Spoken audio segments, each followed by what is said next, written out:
The teachings of Lord Krishna in the Gita are presented in the form of a conversation of an accomplished teacher, a realized sage, with his disciple Arjun, a devoted spiritual seeker.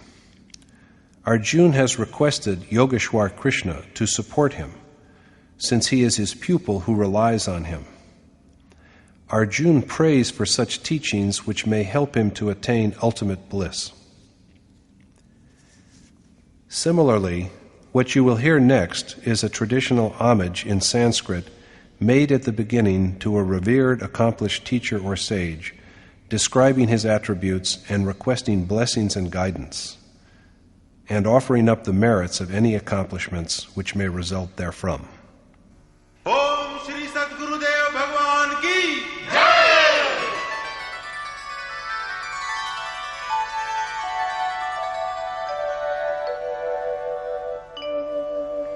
Jaya Sadguru Devam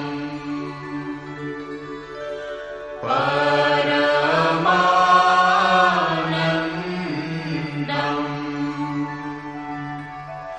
Amara Shariram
Chitrakuta hi aayo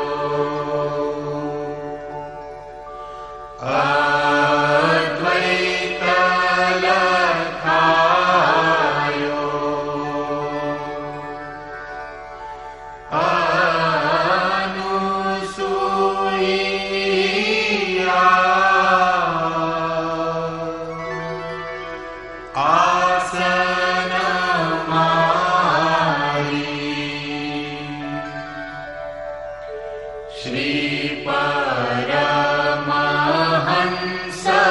Swami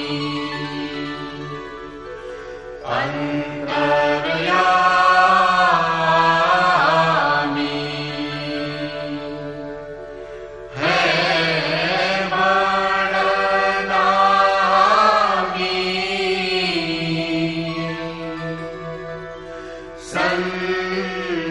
Sansari Hansana Gita Kari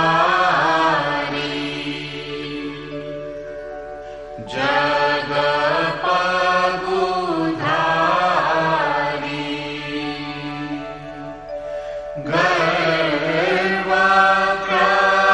Garvakrahari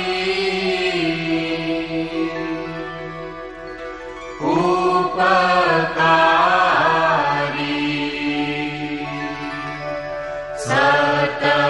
Satapantha Chalayo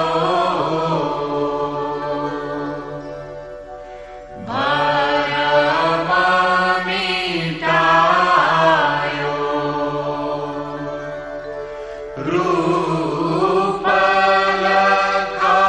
Rupalakhayo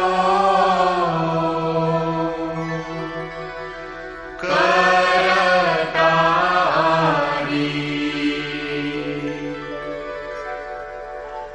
यह शिष्य है तेरो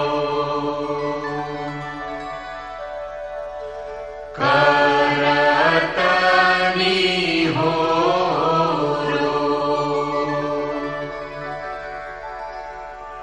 मोह पर हेरो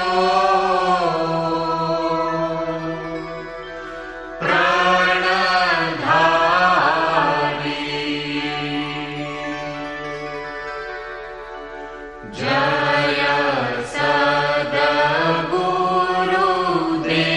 सद्गुरुदेवम्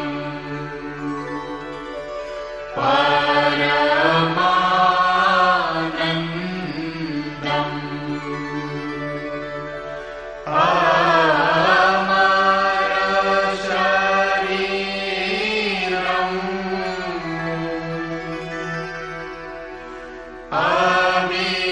अविकारी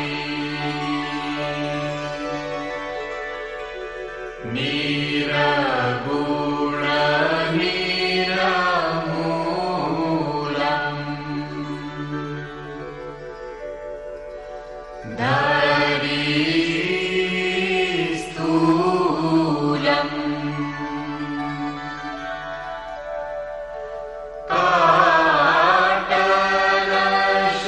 काटलशूलम्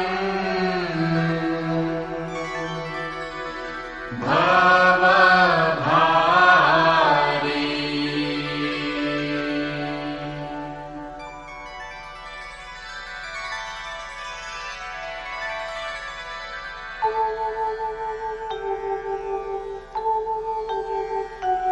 ॐ जय गुरुदेव जय गुरुदेव जय गुरुदेव जय गुरुदेव ॐ जय गुरुदेव जय गुरुदेव जय गुरुदेव जय गुरुदेव ॐ जय गुरुदेव जय गुरुदेव जय गुरुदेव जय गुरुदेव. Dear sisters and brothers in the divine, those great sages in India, thousands of years ago, who contributed in compiling sacred scripture and holy books like the Vedas, and in creating deathless literature like the Bhagwad and the Mahabharata, all acknowledged the Srimad Bhagavad Gita, the celestial song containing the teachings of Lord Krishna to his disciple Arjun, as unique among all such eminent creations, in the depth and breadth of its spiritual insight and practical instructions for the spiritual path, as well as in the unparalleled beauty and clarity of its poetic expression. There are several different ways of worshiping God, which are established in the names of different religions, holding contrasting views on such matters. However, the ultimate and essential goal of any true spiritual tradition has always remained the same: the quest for God, the ultimate reality.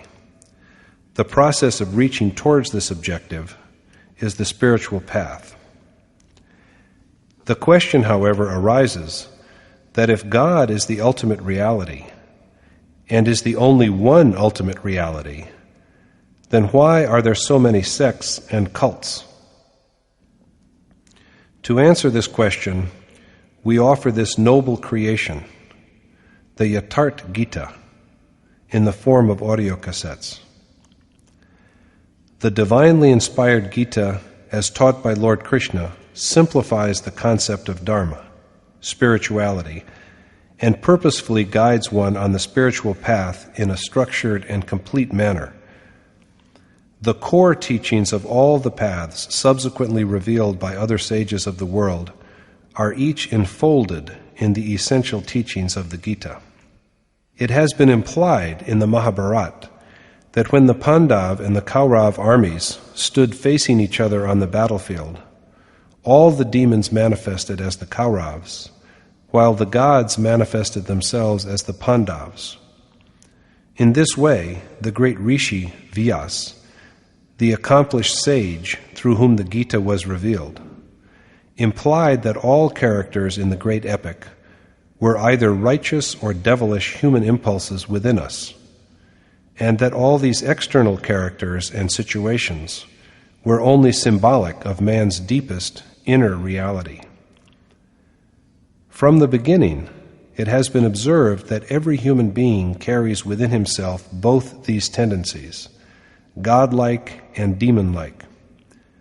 When a human being elevates spiritually in quest of God and towards self-realization, the demoniacal tendencies also raise their ugly head in the form of wrath, anger, infatuation, hatred, and so on.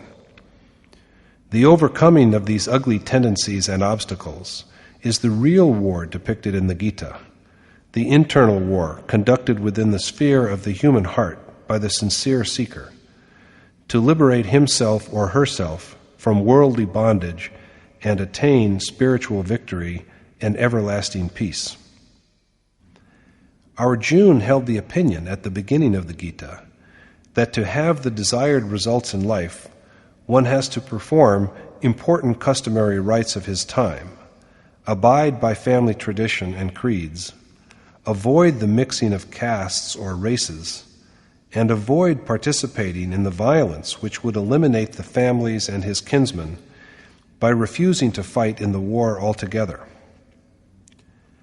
Lord Krishna had to enlighten him on various aspects of life and what was really at stake in the battle underneath its appearance, so that all his doubts were allayed throughout the 18 chapters of the Gita. At the end, Krishna asked Arjun, "Is your delusion born out of ignorance dispelled?"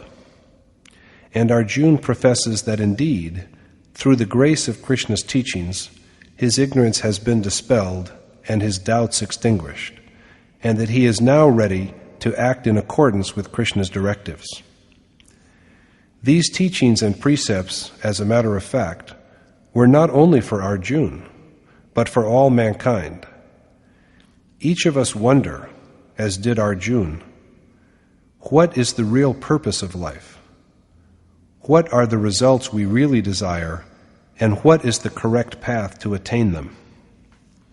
Hence, reading or listening to and contemplating all 18 chapters of the Gita is of great benefit to all men and women, old and young, indeed, for every human being.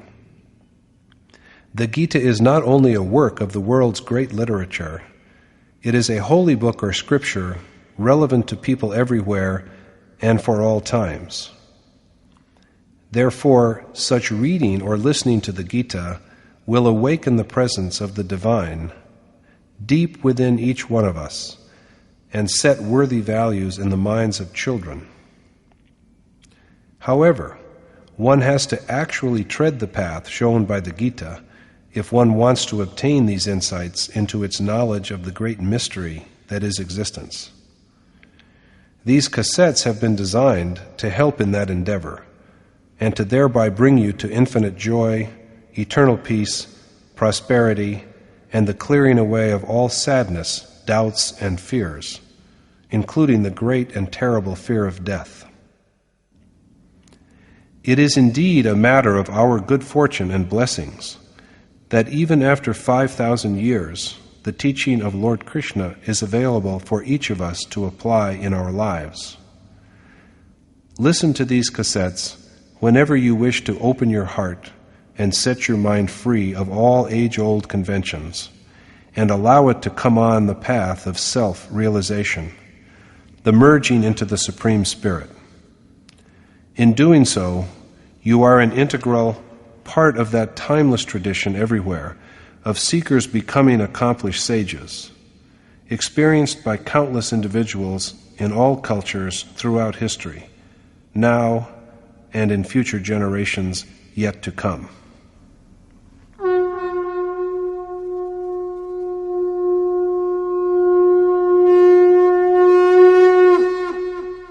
Om Shri Paramatmane Namaha. Yatharth Geeta, Srimad Bhagavad Gita.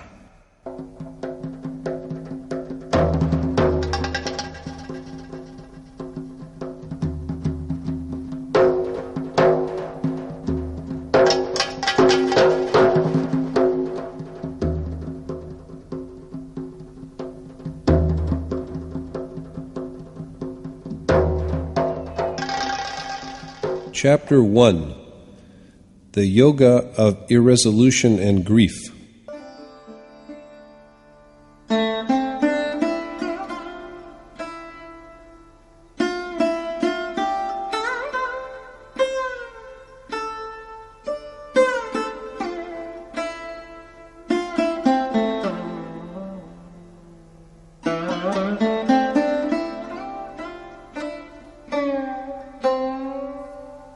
धर्मक्षेत्रे कुरुक्षेत्रे समवेता युयुत्सवः मामकाः पाण्डवाश्चैव किमकुर्वत Sanjay. Dhritarashtra said, "Assembled at Kurukshetra, at Dharmakshetra, and eager for combat, O Sanjay, what did my and Pandu's sons do?" Dhritarashtra is the very image of ignorance, and Sanjay is the embodiment of self-restraint.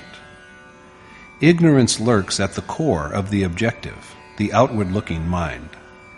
With his mind enveloped in darkness, Dhritarashtra is blind since birth, but he sees and hears through Sanjay, the epitome of self-control. The aging king Dhritarashtra knows that God alone is real, but as long as his infatuation for his son Duryodhana, born from ignorance and usurper of the Pandav throne, endures, his inner eye will be focused on the forces of the Kaurav, who symbolize the ungodly forces of negative, sinful impulses, arrayed for battle against the Pandav forces, who symbolize the godly forces of righteous and virtuous impulses. Dharma is a field for combat. When there is abundance of divinity in the realm of the heart, the body is transmuted into a Dharmakshetra, or field of Dharma, but it degenerates into a Kurukshetra when it is infested with demoniacal powers. Kuru means do. The word is an imperative. As Krishna has said, driven by the three properties born out of Prakriti, or nature, man is compelled to act. Without action, he cannot even live for a moment. These properties, virtue, ignorance, and passion, or sattva, rajas, and tamas, compel him to act. Even in sleep, action does not cease, for it is the necessary sustenance for the body. The three properties bind men from the level of gods to that of the lowest creatures, such as worms. So long as the material world and its properties are, Kuru must be.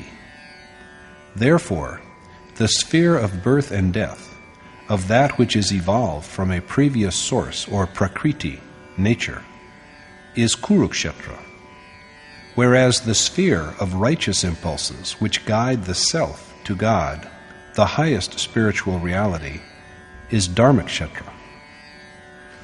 Archaeologists are engaged in research in Punjab, Kashi and Prayag to locate Kurukshetra. But the poet of the Gita has himself suggested, through Krishna, where the war of his sacred poem, the Mahabharata, was fought. This body is itself, O Arjun, a battlefield, and one who conquers it grows spiritually dexterous by perceiving its essence. Krishna then elaborates the structure of this, quote, battlefield, or sphere of action, as constituted of 10 perceptors, the objective and the subjective mind, ego, 5 elements, and the 3 properties. The body itself is a field, a ring, or an arena. The forces that clash on this field are twofold, the godly and the ungodly, the divine and the devilish, the offspring of Pandu and those of Dhritarashtra, the forces that are congenial to the essentially divine character of the self, and those which offend and demean it. The clue to the mystery of the conflict between the opposed impulses begins to be seen when one turns for enlightenment to an exalted or realized sage who has enriched himself with worship and meditation. This field belongs to one who realizes its essence, and the war fought on it is the only real war. History is crowded with wars of the world, but the victors in these wars have but sought in vain for a permanent conquest. These wars were nothing beyond acts of retribution. True victory lies in subduing matter and in perceiving, as well as becoming one with, the Supreme Spirit that transcends it.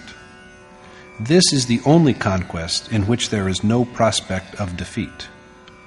This is true salvation, after which there are no fetters of birth and death.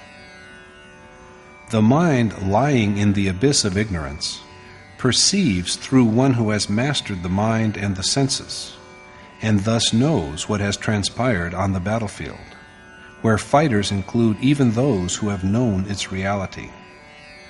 Vision is ever in proportion to mastery of the mind and the senses.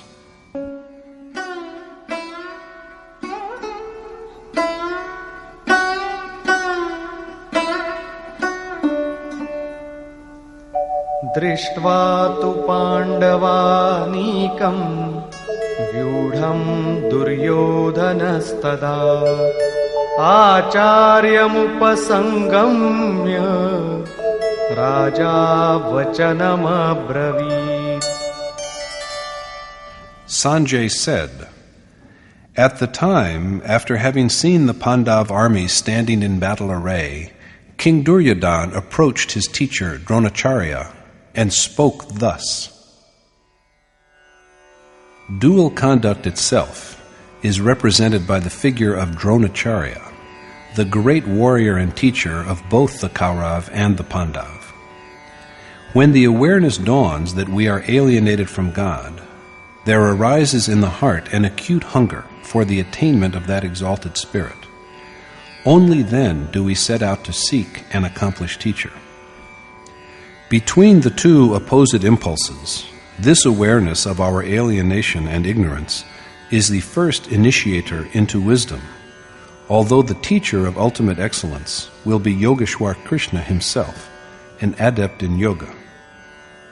King Duryodhana, an embodiment of excessive attachment to worldly objects, goes to his teacher. Attachment is at the root of all griefs, indeed their sovereign. It tempts one away from the spiritual treasure, and so it is named Duryodhan. Only the soul property is the stable property, and it is attachment which generates impurity in it. It draws one to the material world, but it also provides the primary motive for enlightenment. Inquisitiveness is possible only as long as there is attachment, or else only the impeccable spirit remains. So, after having seen the Pandav army arrayed, that is, after having glimpsed the righteous impulses that are in tune with the self, Duryodhan, a victim of attachment, goes to his teacher Dronacharya and says,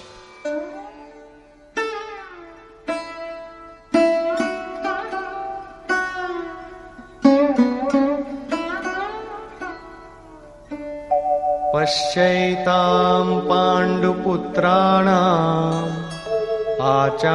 आचार्यमहतीं च मूं व्यूढां द्रुपदपुत्रेण तव शिष्येण धीमता. Behold, O Master, this massive army of Pandu's sons marshaled in battle formation by your wise pupil, the son of Drupad, Drishtadyum. Drishtadyum, the son of Drupad, is the steadfast mind that treasures faith in the universal, immutable reality. He is thus the master, the type of righteous impulses that lead to selfless activity in a spirit of egoless reverence to spiritual divinity. As is said, not means, but the determination of mind needs to be firm. Let us now review the Pandav army at length.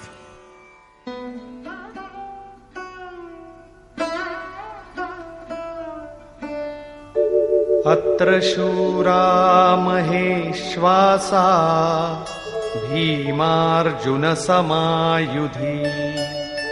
युयुधानो विराटश्च द्रुपदश्च महारथः. Here in the army are many valiant archers, Yuyudhan, Virat, and the great martial commander Drupad, who are a worthy match for the brave Arjun and Bhim. And this army of Pandu's sons, the Pandav, is composed of those who can guide souls to the Supreme Spirit, like Bhim, who is an embodiment of resolute sentiment, the image of tender devotion, Arjun, and many other valiant warriors, such as Satyaki, endowed with goodness, Virat, and the great warrior leader Drupad, symbolizing consistency and steadfastness on the path of spirituality, and धृष्टकेतुश्चेकितानः काशीराजश्च वीर्यवान् Purujit कुन्तिभोजश्च शैब्यश्च नरपुङ्गवः. Drishtaketu, Chekitan, and the mighty king of Kashi, as well as Purujit and Kuntibhoj and Shaibya, the unparalleled among men, and Drishtaketu, the steadfast in duty, Chekitan, who can rein in his straying thought and concentrate it on the Supreme Spirit, the king of the holy city of Kashi, an emblem of the sacredness that resides within the world of the body, Purujit, the one who obtains victory over matter in all its forms, gross, subtle, and instrumental, Kuntibhoj, who conquers worldly life by doing what is worthy of doing, then Shaibya, of virtuous conduct. युधामन्युश्च विक्रान्तः उत्तमौजाश्च वीर्यवान् सौभद्रो द्रौपदेयाश्च सर्व एव महारथाः. The valorous Yudmanyu, the mighty Utmauj, Sobhadra, and Draupadi's 5 sons, all great warriors. The heroic Yudmanyu of warlike temper, Utmauj with the spirit of abandon that flows from sacred excellence, Abhimanyu, Sobhadra, the son of Arjun and Subhadra, with a mind without fear because it is propped up by righteousness, and the 5 sons of Draupadi, who herself is a form of discernment of the divine. All are great warriors, named tenderness, beauty, compassion, spiritual repose, and consistency. All of them are noted for their ability to traverse the path of spiritual fulfillment with perfect skill. Duryodhana thus enumerates to his teacher about a score of names from the side of the Pandav, which represent some vital principles of divine excellence. Although the monarch of impulses that are alien to the essentially spiritual character of the self, it is attachment that first motivates us to strive for the realization of the treasure of divinity. As for his own side, Duryodhana dwells on it but briefly. Had it been an actual external war, he would have given an elaborate account of his army. But only a few perversions are cited, for they have to be conquered, and they are destructible. There are mentioned only about 6 of these, at the heart of all of which there yet dwells an unworldly propensity.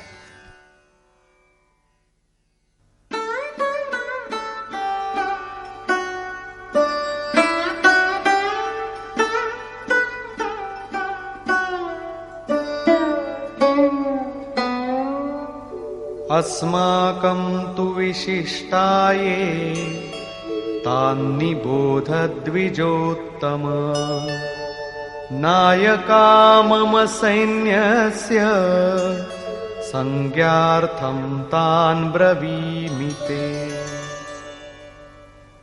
Be it known to you, O the worthiest of the twice-born Brahmins, the names of those who are most eminent amongst us, the chiefs of our army.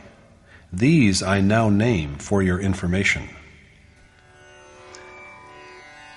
The, quote, worthiest of the twice-born, close quote. That is how Duryodhana addresses his teacher Dronacharya before he introduces to him the chiefs of his army. The worthiest of the twice-born would hardly be an appropriate term of address for a commander-in-chief if the war were a physical external war. In fact, the Gita dwells upon the conflict between contradictory innate impulses, upon the dual conduct which is Dronacharya. The world of matter exists, and there is duality if we are even in the least isolated from God. However, the urge also for overcoming this duality of object-spirit is also derived first from the teacher Dronacharya. It is imperfect knowledge that induces the hunger for enlightenment. It is now time to have a look at the leaders of the impulses which are hostile to the essentially sacred character of the self.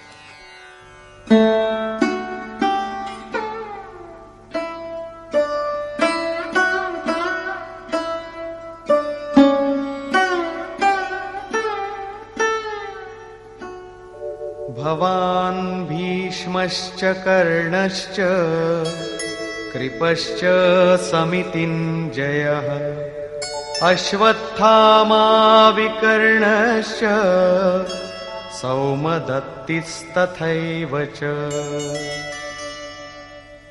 Your venerable self, Bhishma and Karn, and also Kripa, victor in wars, Ashwatthama and Vikarn, as well as Somduti, Purishrawa, son of Somdut. The commander-in-chief is Dronacharya himself, symbolizing dual conduct. And then there is the grandsire Bhishma, the very image of delusion. Delusion is the fountainhead of deviation from the ideal state. Since it survives until the very end, delusion is the grandsire. The whole army has perished, but Bhishma yet lives on. He lies unconscious on his bed of arrows and still continues to breathe. Like Bhishma also are Karn, a betrayer of the sacred character of self, and the conquering warrior Kripacharya. Kripacharya represents the act of compassion by the seeker in the state before self-realization. God is the mine of compassion, and the sage attains to the same state after fulfillment. But during the period up to accomplishment, so long as the worshipper is removed from God, and God is removed from him, when the uncongenial impulses are still alive and strong, and he is besieged by delusion, if the seeker feels compassion at this stage, he is destroyed. For acting with pity, in leaving her meditation hut and giving alms to the king of attachment disguised as a beggar, while her husband Rama was away, Sita had to undergo penance in the kingdom of Lanka for years. Vishvamitra fell from grace because he felt tenderness at this stage. Maharshi Patanjali, the preceptor of Yoga aphorism, has expressed a similar view when he says, "Attainments made through perfect meditation are indeed attainments, but they are also just as formidable obstacles in the way of the endeavor of the individual soul for identification with the Supreme Spirit as are sensual desire, anger, greed, and delusion." Goswami Tulsidas has said, "O Garud, manifold are the obstacles built up by Maya when we strive to unravel the knots of properties of nature, mere distortions of truth. Attainment of sanctity elevates, but the mind conjures up one temptation after another." The illusory Maya obstructs in many ways. It brings men accomplishments and untold wealth, and even turns them into holy beings. If a being of such accomplishment just passes by, even a dying man is revived. Notwithstanding the recovery of the patient, however, the seeker shall be destroyed if he regards the cure as his own achievement. Instead of one sickness, 1,000 maladies will swarm upon his mind. The process of reverent contemplation of the divine will be interrupted, and he will so stray from the right path that the world of matter overwhelms him. If the goal is distant and the seeker feels compassion, this one act alone is sufficient to result in the debacle of his whole army. So he has to be on his guard against the feeling of compassion until the moment of final attainment, although at the same time it is also true that compassion is the hallmark of a saint. But before ultimate fulfillment, this kind of compassion is the mightiest warrior among the evil, demoniacal impulses. It is thus that Ashwatthama is an image of inordinate attachment, Vikarn of indecision, and Burishrawa of perplexity and confusion. They are all chiefs of the outward flowing current of life.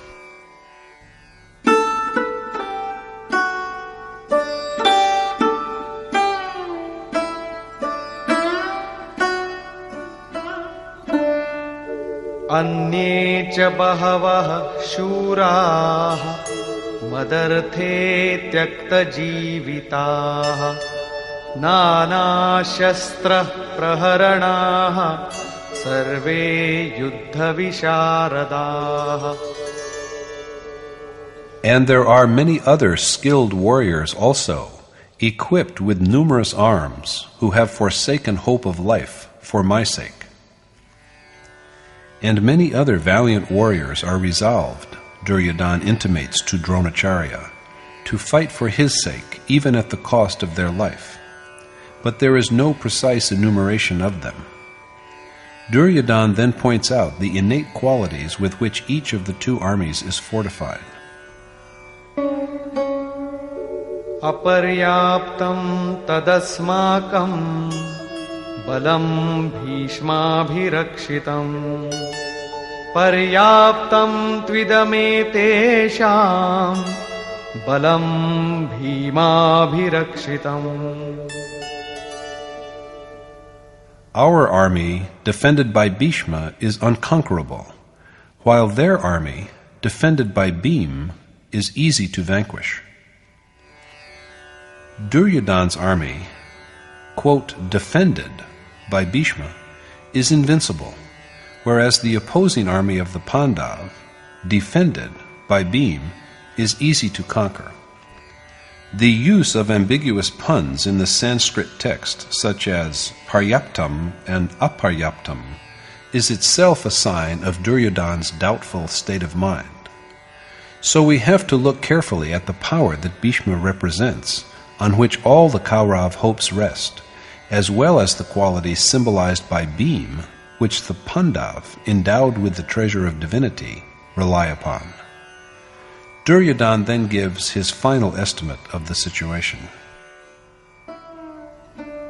Ayaneshu cha sarveshu yatha bhagamavastitaah bhishmamevabhirakshantu bhavantah sarva evahi.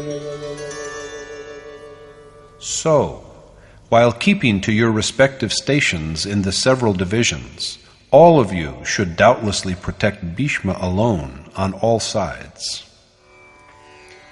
Duryodhana here commands all his chiefs to keep to their posts and yet protect Bhishma on all sides. The Kaurav cannot be defeated if Bhishma, delusion, is safe and alive. So it is obligatory for all the Kaurav chiefs to defend Bhishma rather than to fight with the Pandav. This is intriguing. After all, what kind of, quote, defender is this Bhishma who cannot even defend himself? What complicates the matter even more is that the Kaurav are also wholly dependent upon him. So they have to devise all possible measures of defense for him. This is certainly no physical warrior. Bhishma is delusion itself. So long as delusion is alive, unrighteous impulses cannot be vanquished. The word invincible here means difficult to vanquish, rather than impossible to vanquish. As Goswami Tulsidas has said, the most difficult to conquer is the hostile world of matter, and the one who subdues it is indeed heroic. If delusion ceases, ignorance also ceases to exist, and the residues of negative feelings, such as excessive attachment, hasten to a quick demise. Bhishma is blessed with death by wish. So the death of desire and death of delusion are one and the same. This idea has been so lucidly expressed by Sant Kabir as follows. Since desire is the maker of birth and illusion, and it is desire that creates the material world, he who abandons desire is the one who cannot be conquered. That which is free from delusion is eternal and unmanifest. Desire is illusion and the progenitor of the world. In Kabir's view, as he puts it, the self which achieves freedom from desire is united with the fathomless, eternal, boundless reality. One who is free from desire dwells within the self and never falls from grace, for he has his being in the Supreme Spirit. At the beginning, there are numerous desires, but eventually there remains only a longing for the realization of God. The fulfillment, too, of this wish also marks the end of desire. Had there been something higher, greater, or more precious than God, one would surely have craved for it. But when there is nothing beyond or above him, what else can be desired? When all things that can be had are achieved, the very roots of desire are destroyed and delusion perishes utterly. This is Bhishma's death by wish. Thus, defended by Bhishma, Duryodhana's army is invincible in every respect. Ignorance is present as long as there is delusion. When delusion is dead, ignorance also dies. The Pandav army, on the contrary, defended as it is by Bhim, is easy to conquer. Bhim is the very image of sentiment. God dwells in feeling. Krishna has described it as devotion. It lays hold on even God. The sentiment of devotion is a pious impulse of flawless perfection. It is a protector of righteousness. On the one hand, so resourceful that it brings about realization of the Supreme Spirit.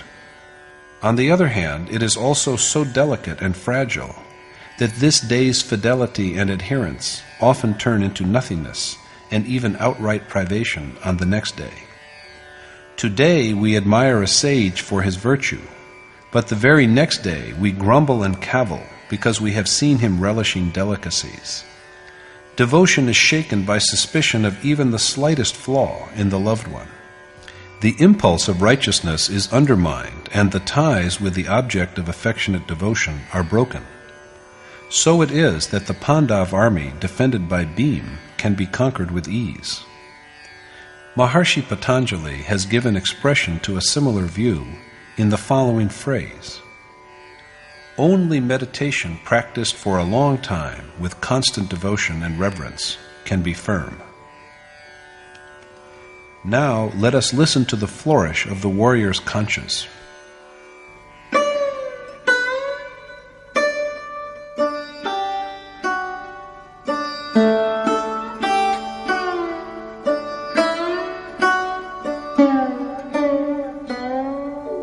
तस्य संजनयन् हर्षं कुरु वृद्धः पितामहः सिंहनादं विनद्योच्चैः शङ्खं दध्मौ प्रतापवान्.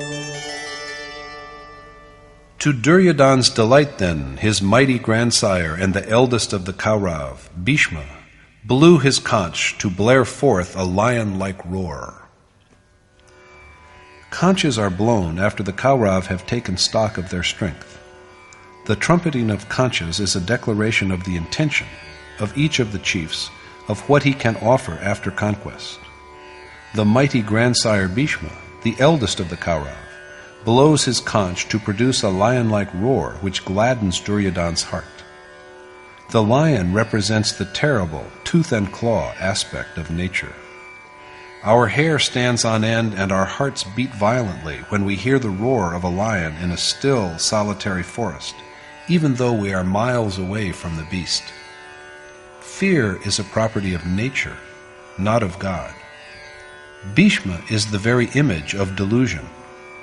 If delusion prevails, it will enwrap the material world's forest of fear which we inhabit in yet another shroud of fear, to make the existing dread even more frightening. Delusion cannot offer anything else except this. So renunciation of the material world is the right step for one who quests for self-realization. Worldly inclinations are like a mirage, a mere shadow of ignorance, and the Kaurav have nothing to declare against this. Numerous conches from their side are trumpeted simultaneously, but they altogether inspire no other feeling except fear. Fear, although in varying degrees, is born out of each perversion. Similar is also the message of the conches of the other Kaurav chiefs.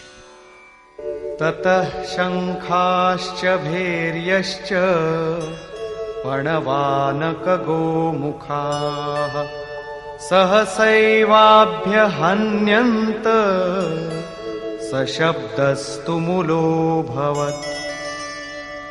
Then there abruptly arose a tumult of conchas and kettle drums, tabors, drums, and cow horns.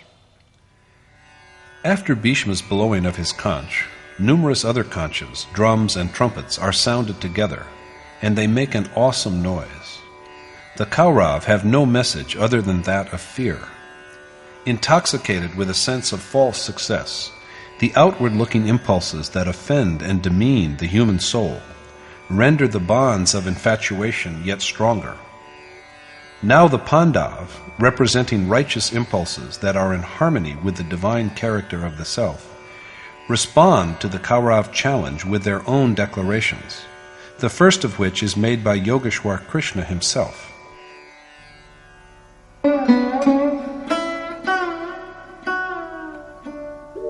Tatah shvetairhayair-yukte mahati syandane sthitau madhava pandavaschaiva दिव्यौ शङ्खौ प्रदध्मतु. Then too, Madhav, Krishna, and Pandu's son, Arjun, seated in the magnificent chariot to which white steeds were yoked, blew their celestial conchas. After the Kaurav, Krishna and Arjun, riding in their magnificent sacred chariot, drawn by flawlessly white horses — white here symbolizes purity — also blow their celestial conchas. The word celestial here means beyond the material world. Yogeshwar Krishna's transcendental message is a promise to render unto souls the most auspicious, unworldly existence that is beyond the worlds of both mortals and gods, and verily the whole universe, Brahmalok, which are all afflicted with the fear of birth and death. The chariot under his charge is not made of gold and silver and wood. Everything about him is celestial, the chariot, the conch, and therefore also his message. Beyond these worlds there is only the one unique and indescribable God. Krishna's message is of establishing a direct contact with this supreme being. But how will he effect this state?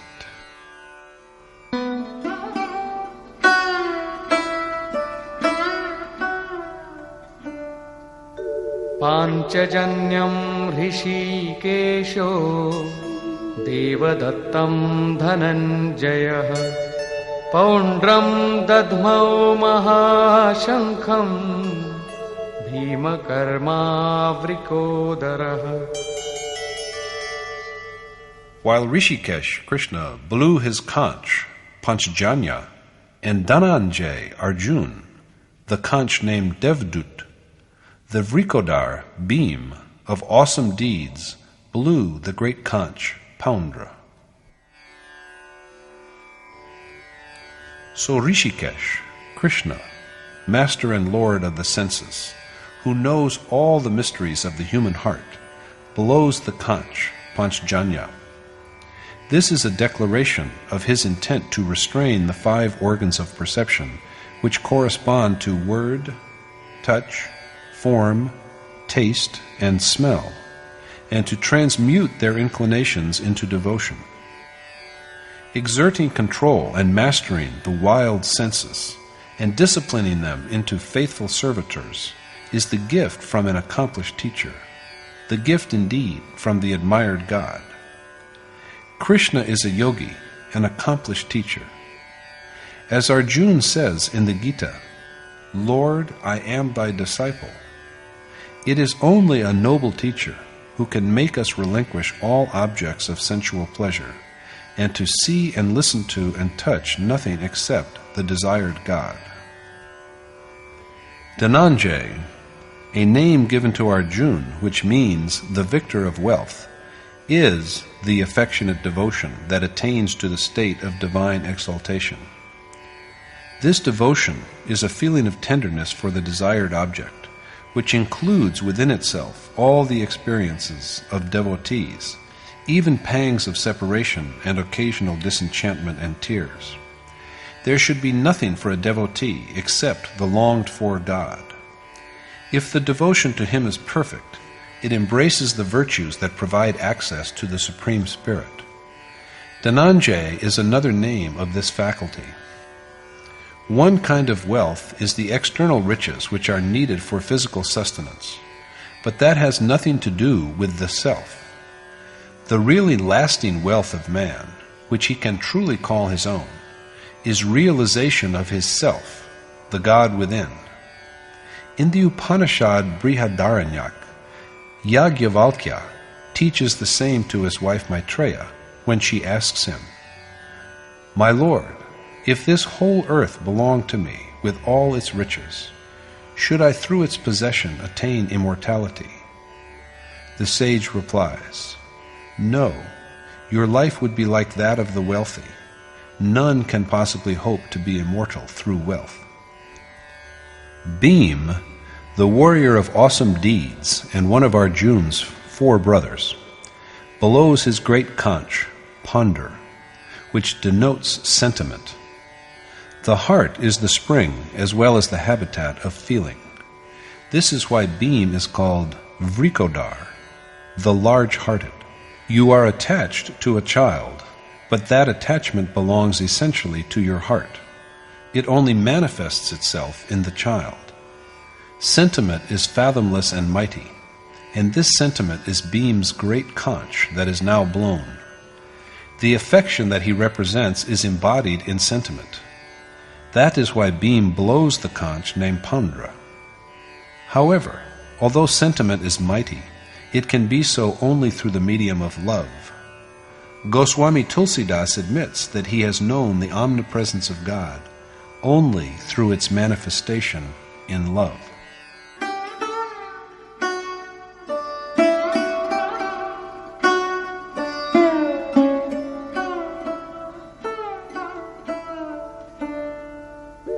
Ananta Vijayam Raja Kunti Putro Yudhishthirah Nakulah Sahadevascha Sughoshamani Pushpakau. King Yudhishthir, the son of Kunti, blew the conch Anant Vijay, whereas Nakul and Sahadev blew their conches Sughosh and Mani Pushpak. King Yudhishthir of the Pandav, one of the brothers of Arjun, blows the conch Anant Vijay, which means endless conquest.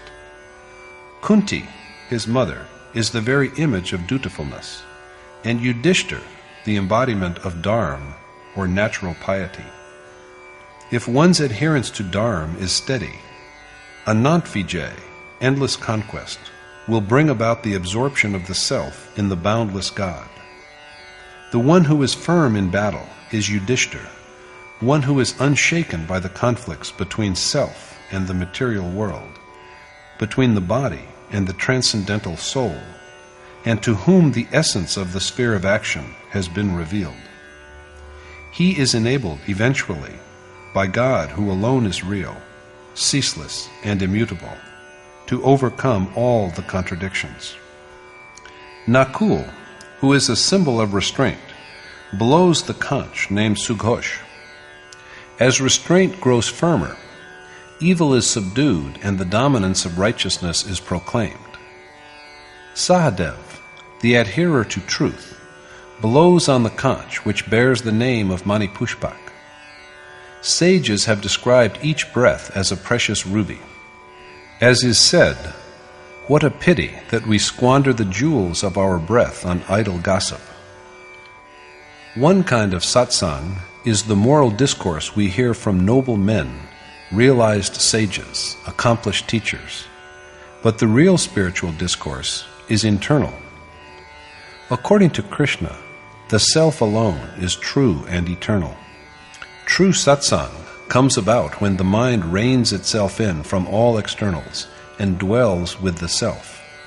This adherence to truth is cultivated by incessant reflection, meditation, and samadhi. The more joy one feels in dwelling with the one reality, the more restraint one gains over each breath, the mind, and the instruments by which objects of sense affect the self. The day they are totally restrained is the day when we are absorbed in the ultimate essence. Providing, like a good instrument, harmonious accompaniment to the song of the self is true satsang. The physical ruby is hard, but the jewel of breath is even more tender than a flower. Flowers fall and wither soon after they bloom, and we can never say that we shall live until the next breath. But if there is true adherence to the self, it leads us to realize the highest goal through providing control over each breath. There is nothing to proclaim beyond this, although each device is helpful in traversing a certain stretch of the path of spiritual perfection. Sanshay further speaks on the subject.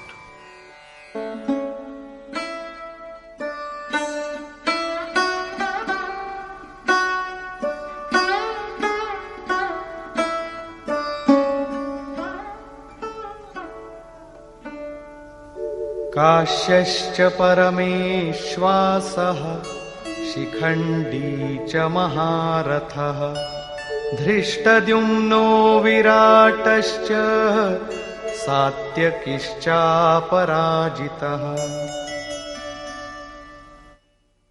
द्रुपदो द्रौपदेयाश्च सर्वशः पृथिवीपते सौभद्रश्च महाबाहुः शङ्खान् दद्मुः पृथक् पृथक्.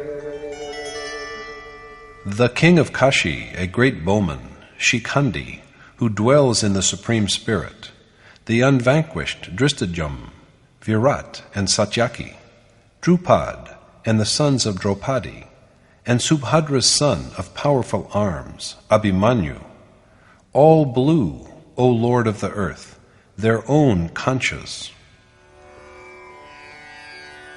The sacred city of Kashi is an emblem of the sacredness that resides in the physical body. When a man withdraws his mind and sense organs from all physical things and concentrates on the self within his body, he is privileged to merge with and dwell within God. The body which is capable of such a union is Kashi. The Supreme Spirit dwells in and pervades every single body. So Parmashwasa here means dwelling in the Supreme Spirit rather than a mighty warrior. Shikhandi represents the rejection of Shika Sutra, sacred signs traditionally worn by Hindus. There are people who believe they have achieved renunciation just because they have got their heads shaved clean, cast away their sacred threads, and stopped lighting fire. But they are mistaken, for as a matter of fact, Shika symbolizes a goal which has to be attained, and Sutra, the merits of action in a previous existence, sanskar. The chain of sanskar is intact so long as God has yet to be realized. How can there be true renunciation till the moment of that fulfillment? Till then, we are only wayfarers. Delusion subsides only when the desired God is attained and the merits of previous deeds are reduced to nothing. So it is Shikhandi who proves to be the undoing of Bhishma, the image of delusion and self-deception. Shikhandi represents the unique quality that is essential for the man who chooses the path of reflection, a truly mighty fighter on his side. Drishtadyumna, one of the great warriors on the Pandav side, represents the steadfast mind that treasures faith in the universal, immutable divinity, and the warrior Virat, capable of perceiving the omnipresence of the great God. These two are the main constituents of sacred excellence. Satyaki is truthfulness. There can never be a fall from piety as long as there is truthfulness or the desire to ponder over truth. It always protects us from being routed in the war between spirit and matter. Drupad, representing the ideal of consistency and steadfastness in the performance of duty, the 5 sons of meditation like Draupadi, symbols of compassion, tenderness, beauty, and spiritual repose, who are all great warriors providing assistance to the quest for the desired goal, and the long-armed Abhimanyu, all below their separate conchas. The word arm, as used here, is a symbol of the sphere of action. When the mind is freed from fear, its reach is immensely enlarged. So Sanshay once again addresses the blind king Dhritarashtra and acquaints him with how the chiefs of the Pandav army have made their proclamations with their conchas. Each one of them is a prerequisite of the skill of traversing a certain length of the way to spiritual liberation.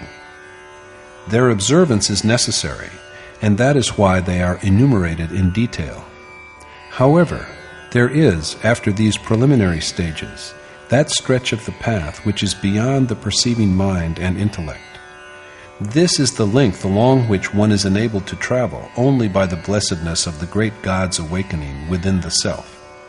He stands up from the self as vision and is self-evident.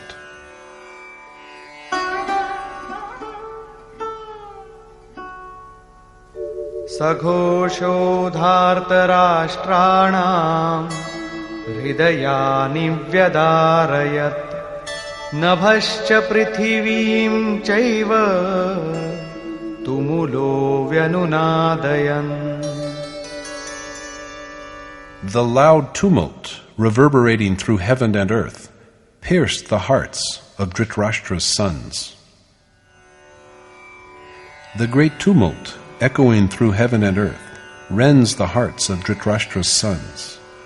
There is the Pandav army also, but the hearts that are rent are only those of the Kaurav, of Dhritarashtra's sons. When the mana of Panchjanya, made up of true knowledge, realization of the infinite, destruction of evil, and affirmation of piety, begins to flow, the Kaurav hearts, with their unrighteous and outward-looking impulses, can only be rent. Their power wanes by and by, and if the process meets with success, infatuation ceases to exist altogether.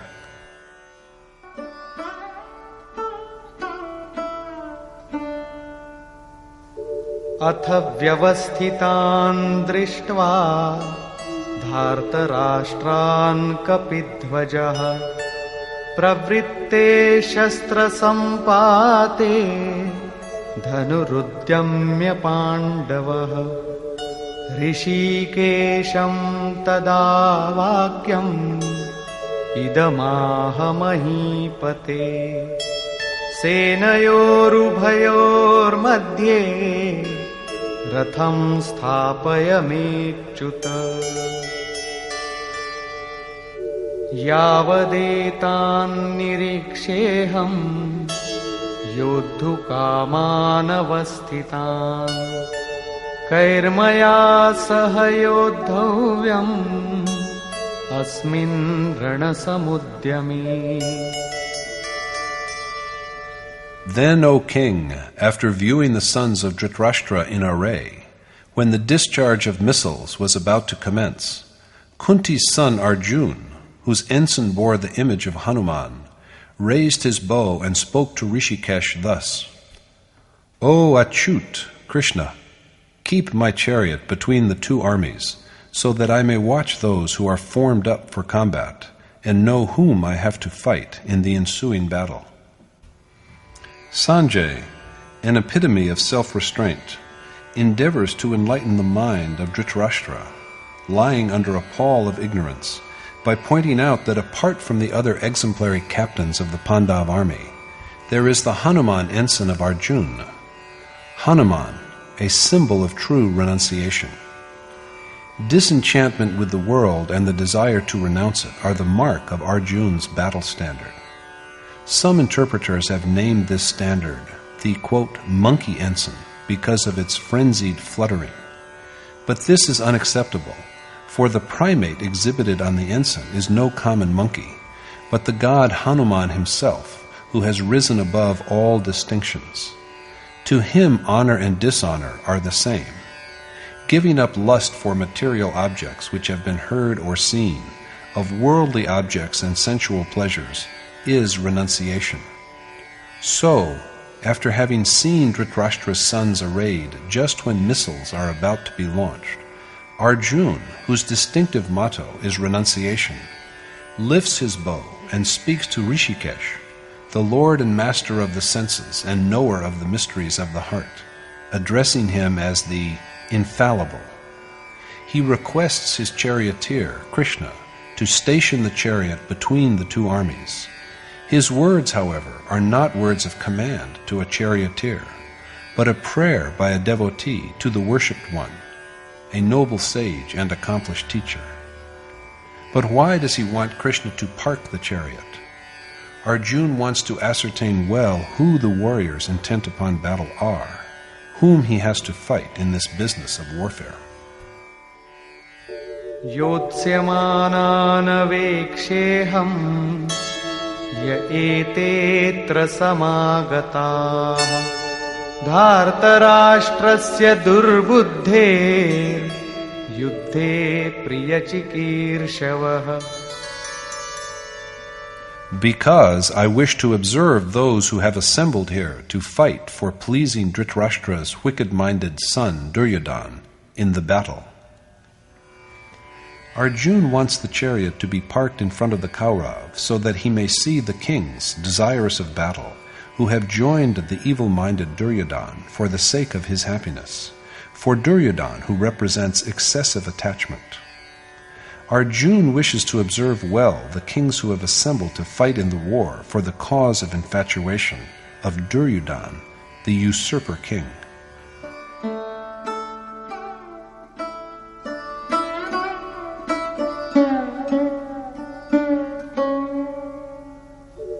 एवमुक्तो ऋषिकेशो गुडाकेशेन Bharat सेनयोरुभयोर्मध्ये स्थापयित्वा रथोत्तमम् भीष्मद्रोणप्रमुखतः सर्वेषां च महीक्षिताम् उवाच Partha पश्यैताम् समवेतान् कुरुनीति.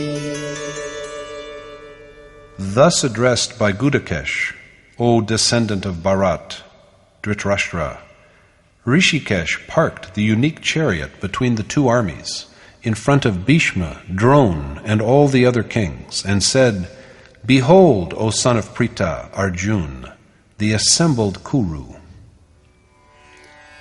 Sanshay thus informs Dhritarashtra how on being requested by Arjun, who has mastered sleep, Krishna, who knows all that is to know of the mind and heart, parks the chariot of unexcelled beauty in the midst of all the kings who have staked out claims on the earth, which is the body in macrocosm, and asks Parth Arjun to behold the assembled Kaura.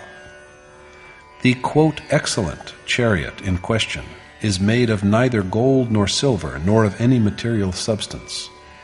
Excellence is defined in this world in terms of its agreeableness or disagreeableness to the mortal body. But such a view is misleading, for that alone is excellence which is always one with the real, the self, and which has no unrighteousness or impurity about it.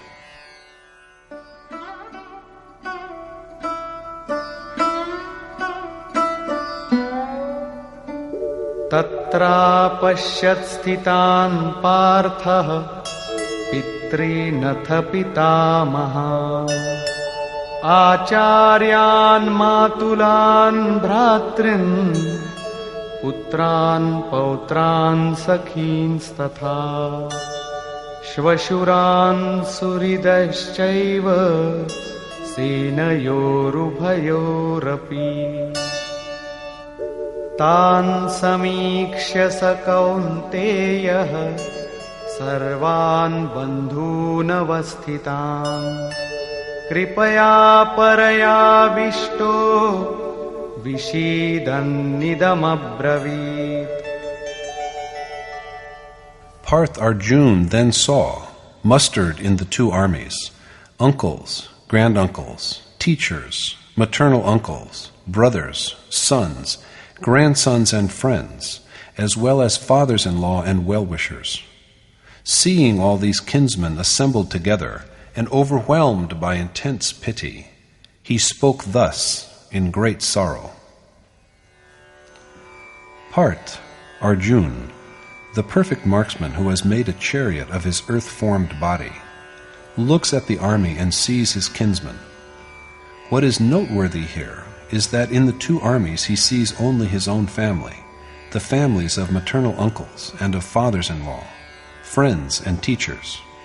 According to scholarly estimates, the two armies of the Mahabharata consisted of 18 Akshauhini chariots, elephants, horses, and foot soldiers, which is approximately 650 million, a very large number indeed. It hardly needs saying how the world is faced today with numerous grave problems of food and housing on account of overpopulation. So what are we to make of it when we are told that just 3 or 4 families of Arjun's kinsmen are so large in number? Is it possible for any family to be so huge? The answer must be in the negative. So what we have here is a portrayal, not of physical armies, but of the sphere of the mind and heart. Overcome with deep compassion, when he sees all his kinsmen mustered for battle, Arjun speaks in grief. He grieves because he sees that he has to fight his own family.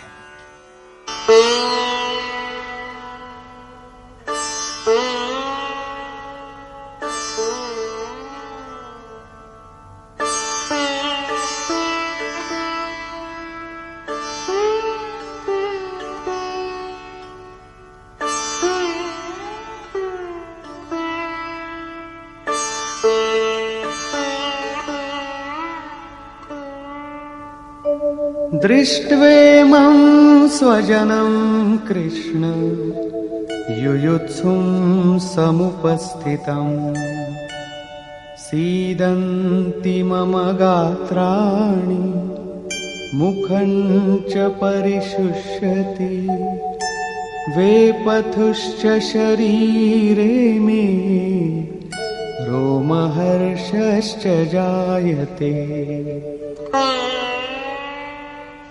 गाण्डीवं स्रंसते हस्तात् त्वक्चैव परिदह्यते न च शक्नोम्यवस्थातुं भ्रमतीव च मे मनः. Arjun said, "Seeing these kith and kin mustered with the purpose of waging war, O Krishna, my limbs grow weak, my mouth is dry, my body trembles, my hair stands on end. The Gandiv, Arjun's bow, slips from my hand. My skin is burning all over. I am unable to stand, and my mind is bewildered." Looking at the gathering of his kinsmen, Arjun is unnerved. His body grown inert, his mouth is parched, his limbs tremble, and his hair stands erect. The Gandiv falls from his hand, and his skin is hot. He is sorely distressed by the prospect of a war in which his own kinsmen face him. He is confused. He bewails that he cannot even stand properly and look ahead. निमित्तानि च पश्यामि विपरीतानि केशव न च श्रेयोनुपश्यामि हत्वा स्वजनमाहवे. I see, O Madhav, Krishna, inauspicious portents, and I can perceive no profit in the idea of slaughtering kinsmen in the battle. Arjun sees adverse signs of the impending war. He does not see anything propitious in the slaying of his own family.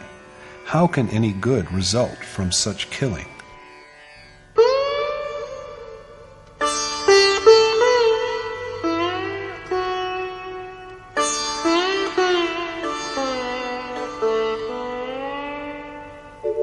न काङ्क्षे विजयं कृष्ण न च राज्यं सुखानि च किन्नो राज्येन गोविन्द किं भोगैर्जीवितेन वा.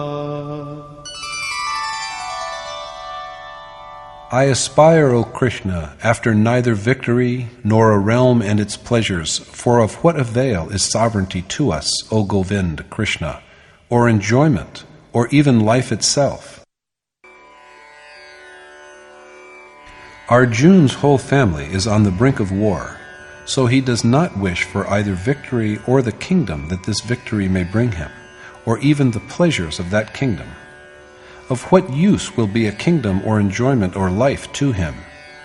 He then states the reasons for his reluctance to fight in the war.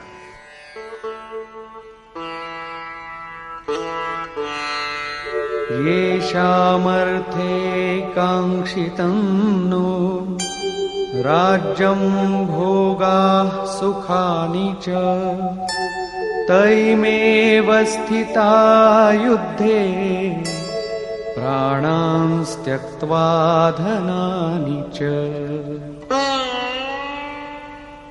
They for whose sake we crave for a kingdom, pleasures and enjoyments, are formed up here, putting at stake both their life and wealth. The family, for whose sake Arjun has desired the happiness of a kingdom and other pleasures, is now mustered on the battlefield despairing of its life. If he had desired a kingdom, it was for them. If he had hungered for the pleasures of wealth and indulgence, it was because he wanted to enjoy it along with his kith and kin. But he now desires neither a kingdom nor pleasures, nor enjoyment, because he sees his kinsmen standing against him without any hope of life. Whatever he had desired was dear to him for their sake, but he does not need these things if he has to get them at the cost of his kinsmen. Desires remain as long as there are family ties. Even a poor man, having only a wretched hovel to live in, will not accept an empire extending over the length and breadth of the world, if for this he has to kill his family, friends, and kinsmen. Arjun says the same thing. He is fond of pleasures and he loves victory, but of what good can they be to him if the very people for whom he desires these rewards are no longer with him? Of what use will enjoyment of pleasures be in their absence? After all, who are the people he will have to kill in the war?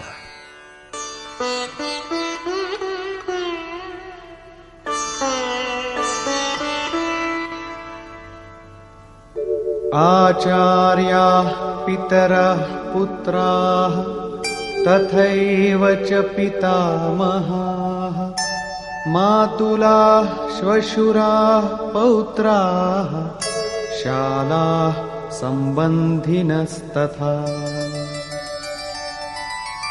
एतान्न हन्तुमिच्छामि घ्नतोऽपि Madhusudan अपि त्रैलोक्यराज्यस्य हेतोः किन्नु मही कृते. Teachers, uncles, nephews, as well as granduncles, maternal uncles, fathers-in-law, grandnephews, brothers-in-law, and other kinsmen. Though they might slay me, I yet have no desire to kill them, O Madhusudan, Krishna, even for a realm made up of the three worlds, still less for this earth alone. The people to be slain are Arjun's own flesh and blood. As he tells Krishna sorrowfully, he does not wish to harm his kinsmen, although in doing so he might lose his own life at their hands, even for ruling over all the three worlds. In an army formed of 650 million men, Arjun can see only his own family. Who really are these innumerable kinsmen? Arjun verily is an image of tender devotion. His dilemma is the one that faces every devotee when he sets out on the path of worshipful adoration, or bhajan. It is everyone's desire that he should attain the highest reality by reverence and worship. But he is filled with despair when, under an experienced and accomplished teacher's tutelage, he comes to understand the fundamental nature of the conflict between the material body and the divine self, and realizes against whom he has to wage his war. He wishes that his father's family, his wife's family, his maternal uncle's family, people who love him, friends and teachers, should all live with him in happiness, and that, while providing for all of them, he should also attain to God. So he is confused when confronted with the fact that in order to forge ahead in his task of worship, he has to abandon his family. Because of his attachment, the prospect of severing the bonds of kinship confuses and unnerves him. My noble teacher, the revered Paramhans Paramhandaji, used to say, "To be a sadhu is the same as to die." Even if the universe has beings whom he regards as living, there is no one whom the sadhu can regard as belonging to his own family. As long as there is such a one, the feeling of attachment remains. As for this weakness, The one who is striving to realize his self is a winner only when he rejects and destroys his attachment, as well as all the other associated feelings. What is this world but an extension of the ties of attachment? What is there in it for us in the absence of these bonds? The world as we know it is only an extension of the mind. Yogeshwar Krishna has portrayed the same extension of the mind as the world. The man who has withstood and subdued its power has conquered the whole universe. Krishna tells Arjun in the 19th verse of chapter 5, "The whole cosmos is overcome, even in this world, by those whose minds repose in equality." Such a state of calm, of mental equipoise and equanimity, is made possible by the complete annihilation of ego. This frees the mind from its self-centered subservience to the material world. After ego has ceased to exist, only the self remains in a pure state. So this is the way to attainment of salvation and final beatitude, Brahmavasta, which transcends the transitory life of nature. It is thus that those who have realized this state are not subject to the limitations of the material world. It is not that only Arjun is confused. Affectionate attachment resides in every heart, and everyone with such a feeling is in a state of confusion. Kith and kin are always in the foreground of a person's consciousness. At the beginning, a person believes that his sacred adoration will be helpful in his endeavor to make his kinsmen happy. A person looks forward to enjoying his acquisitions along with them. But what shall the person do with the happiness if his own people are no longer with him? So it is with Arjun. His vision has so far been limited to the pleasures that can be had from a kingdom and heaven. He has till now envisioned the ultimate happiness in terms of heaven and a realm composed of the three worlds. If there is any reality beyond this, Arjun yet has no inkling of it.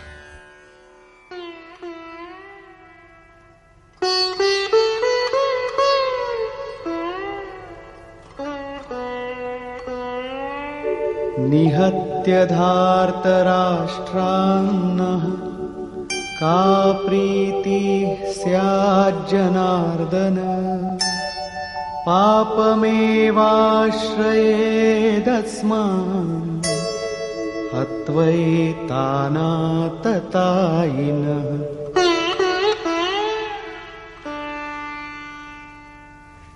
What happiness can we have, O Janardhan Krishna, from slaying these sons of Dhritarashtra? Only sin will fall to our lot if we kill even these wicked men. What happiness can Arjun gain from killing Dhritarashtra's sons?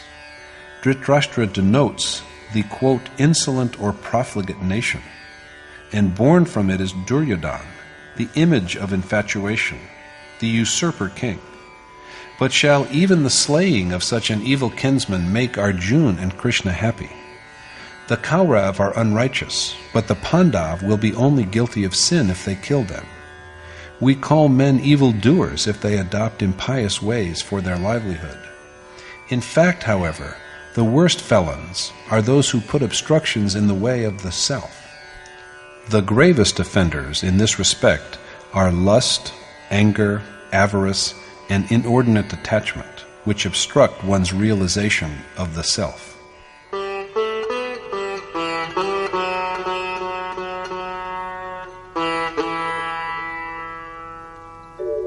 तस्मान्नार्हा वयं हन्तुं धार्तराष्ट्रान् स्वबान्धवान् स्वजनं हि कथं हत्वा सुखिनः स्याम Madhav. So it is not for us to kill Dhritarashtra's sons, for how indeed can we be happy, O Madhav Krishna, if we slaughter our own kinsmen?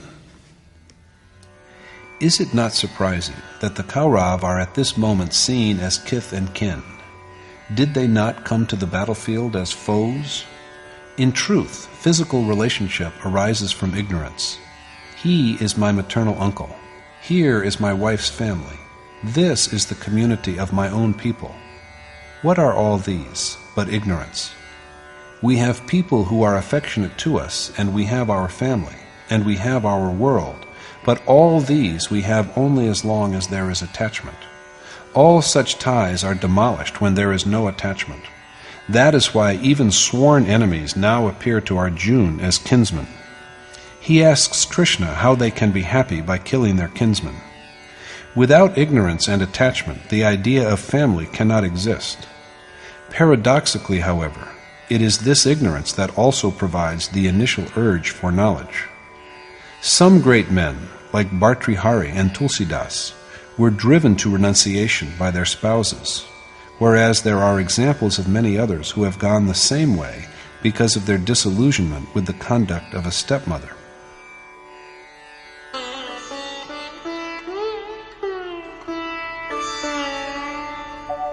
यद्यप्येतेन पश्यन्ति लोभोपहत चेतसः कुलक्षयकृतं दोषं मित्रद्रोहे च पातकम्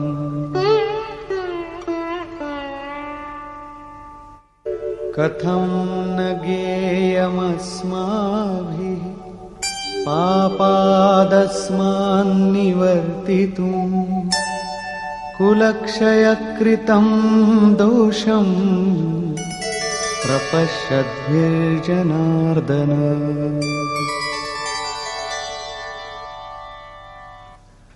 Although, with their minds vitiated by greed, they, the Kaurav, have no awareness of the evil they do in destroying families and in being treacherous to friends, why should we, O Janardhan, who know that it is evil to destroy families, not turn away from the sinful act?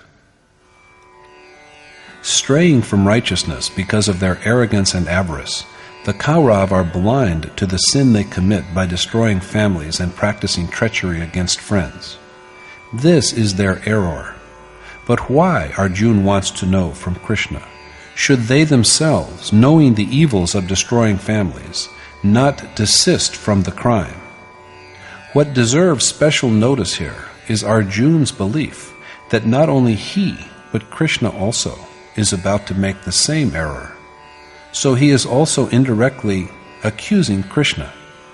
Every novice taking refuge in an enlightened teacher reasons in the same way. Arjun is under the impression that perhaps the problem that is bothering him has not yet occurred to Krishna.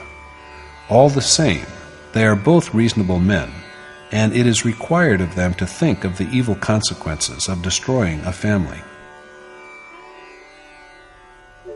कुलक्षये प्रणश्यन्ति कुलधर्माः सनातनाः धर्मे नष्टे कुलं कृत्स्नम् अधर्मोऽभिभवत्युत. In case of the destruction of a family, its eternal sacred traditions are lost, and impiety afflicts the whole family with the loss of its values. Until now, Arjun has viewed family traditions as the eternal truth, the Sanatan Dharma, and he also believes that with the loss of these traditions, families are laden with sin.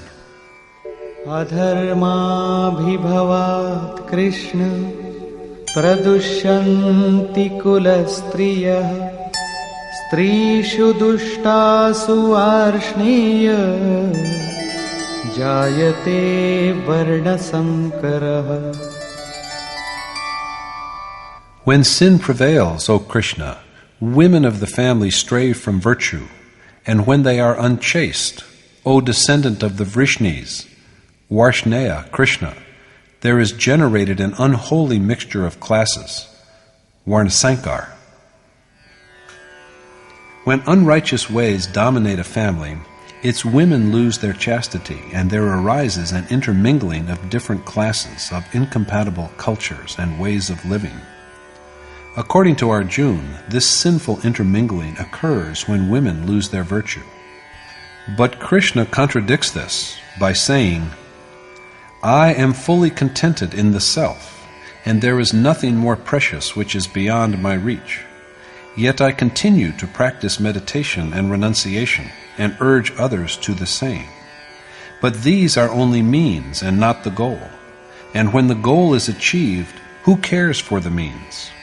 So if the achiever, such as I, neglects the means, his followers of an inferior merit will emulate him, and they too will give up the required means. Confused and misled from the path of self-realization, they then perish. Lacking in true achievement, they only swagger emptily as if they were perfect. This imitation creates a chaos. There remains no distinction between the deserving and the undeserving. This confusion is Varnasankar, and the teacher himself is held responsible for this disorder. That is why an ideal teacher always teaches by his own conduct. For a while, however, he chooses to remain silent, and Arjun goes on with his elaboration of the evils of Varnasankar.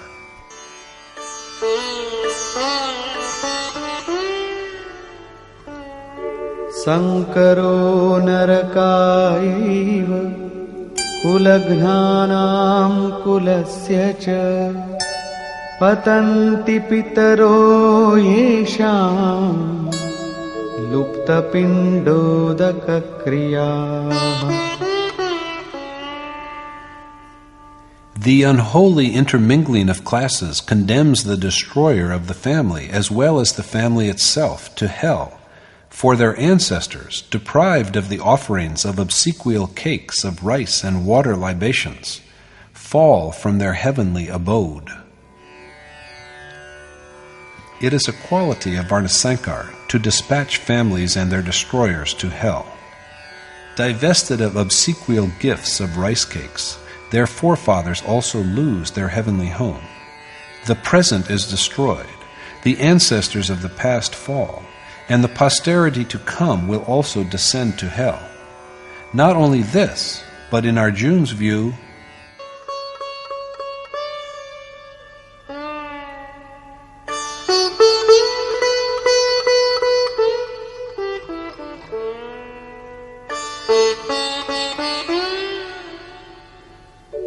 doshairetaihi kulagnana varnasankarakarakaihi utsadyante jati dharma kuladharmascha shashvata.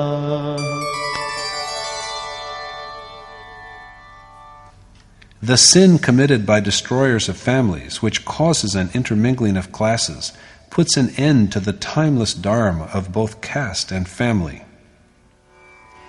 According to Arjun, the evils of Varnasankar destroy the traditions of both families and their destroyers.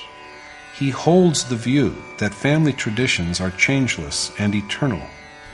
But Krishna refutes this later by asserting that self alone is the changeless and eternal Sanatan Dharma, that immutable, eternal, divine principle that animates all things and beings and which enables them to realize themselves.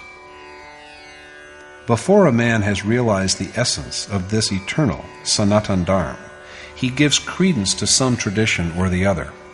Such is Arjun's belief at the moment, but in Krishna's view, it is a mere delusion.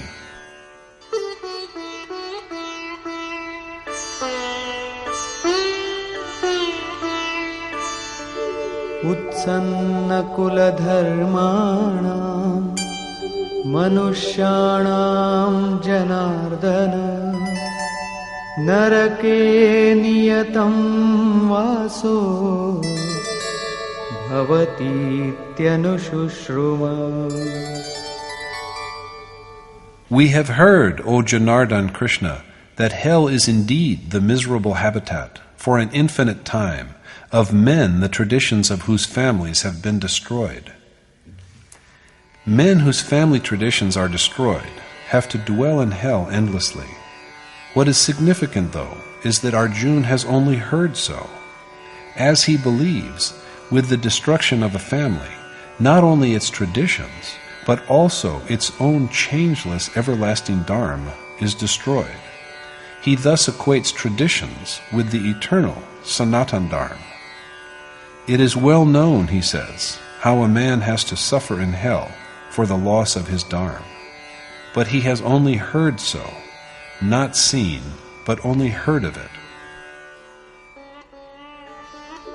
Aho bata mahat papam kartum vyavasita vayam yadrajya sukhalobhena hantum svajanamudyata.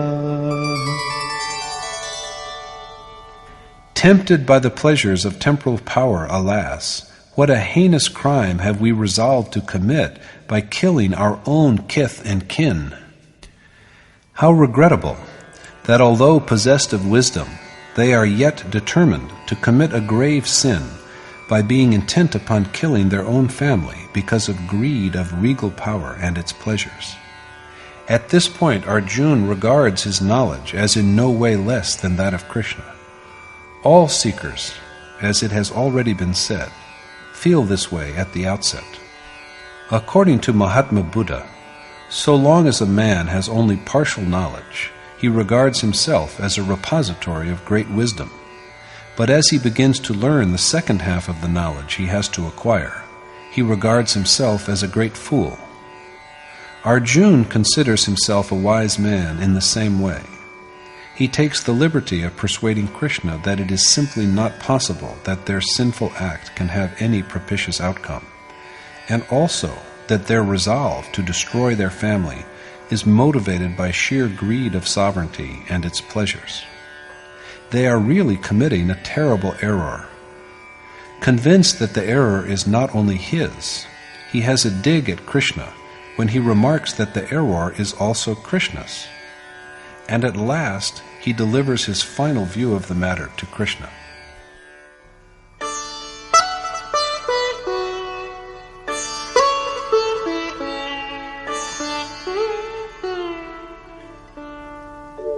Yadi mama pratikaram ashastram shastrapanayah dhartarashtrarane hanyu tanme kshemataram bhavet.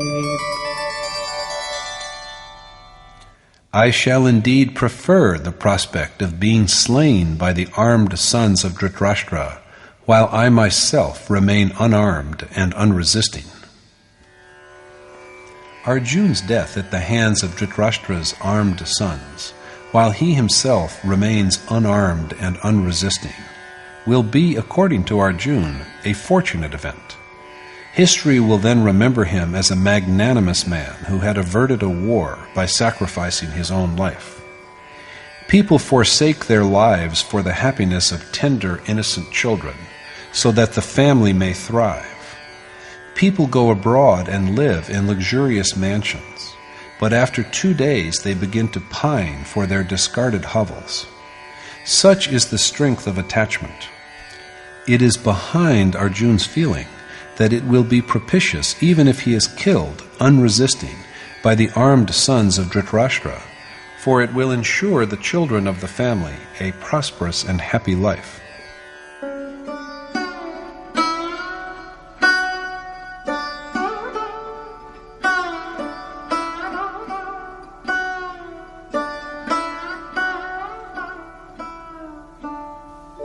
Evamuktvārjuna saṅkhye rathopastha upavishat visrijya sasharam chapam shoka samvignamanasah. Sanjay said, speaking thus and smitten by grief, in the midst of the battlefield, Arjun put aside his bow and arrows and sat down in the chariot. In other words, Arjun withdraws from the conflict between the physical body, the sphere of action, and the self within with his awareness of God. Conclusion. Looking at the armies on the battlefield of life, we see our own families, and they have to be destroyed. The world is but an extension of attachments. Attachment to the family proves an obstacle in the primary stage of the worshipper's devotion to the desired goal. He is shaken when he discovers that he shall have to part with his near and dear ones and treat them as though they had never existed. He finds nothing but unpropitious harm in his act of destroying his own people. Like Arjun, he looks for an escape into prevailing traditions. Arjun says that family traditions are the eternal Sanatan Dharma. Destruction of family and caste traditions by war is thus destruction of the eternal Dharma itself. And when Dharma is lost, women of the family grow unchaste, and there is a sinful intermingling of classes, which must drive both the family and its destroyers to hell for an indefinite time. With this limited knowledge and wisdom, Arjun is desperate to protect the family traditions which he regards as the eternal Sanatan Dharma. So he pleads with Krishna and wishes to be enlightened on why they, Krishna and he, men of sagacity, should be bent upon committing the heinous sin of destroying their family. According to his view of the issue at hand, even Krishna is about to become an accessory to the crime. Finally, Arjuna asserts adamantly that in order to save himself from the sin, he shall not fight. Saying this, he sinks despairingly in the rear of the chariot. In other words, he turns his back on the precious enterprise of the perennial conflict that rages between matter and spirit, between godly and ungodly impulses, between forces that drag a man down to gross nature, and forces that elevate and finally take the soul to the Supreme God. Thus concludes the first chapter in the Upanishad of the Srimad Bhagavad Gita on the knowledge of the Supreme Spirit, the science of yoga, and the dialogue between Krishna and Arjun, entitled Sanshay Vishad Yoga, or the Yog of Irresolution and Grief. Thus concludes Swami Adgadanandji's exposition of the first chapter of the Srimad Bhagavad Gita in Yatharth Geeta. Hari Om Tat Sat.